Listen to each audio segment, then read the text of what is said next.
Bilang tugon sa nakatakdang nationwide transport strike ng grupong Manibela mula Abril 15 hanggang 17, inanunsyo ng Philippine National Police ang pagbibigay ng libreng sakay para sa mga maaapektuhang commuter.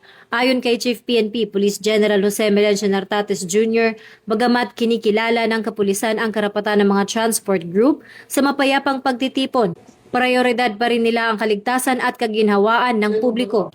Tiniyak ng hepe na ang kanilang mga tauhan ay hindi lamang ipapakalat para magpanatili ng kaayusan, kundi para magbigay ng agarang tulong sa mga pasaherong may stranded sa kalsada. Kasabay nito, nagtalaga na ang Highway Patrol Group ng 501 personnel na tututok sa traffic assistance, checkpoints at patrol operations sa buong bansa. Gagamit din ang unit ng 97 na sasakyan at 15 tow trucks upang mabilis na matugunan ng anumang aberya o pagsisikip sa daloy ng trapiko, dulot ng kilos protesta na bungsod ng pagtaas ng presyo ng langis. Binigyang diin din ni Police General Nartates na patuloy ang kanilang pakikipag-ugnayan sa mga transport group upang matiyak na magiging maayos ang sitwasyon at paiiralin ang maximum tolerance ng mga otoridad sa loob ng 3 araw na strike.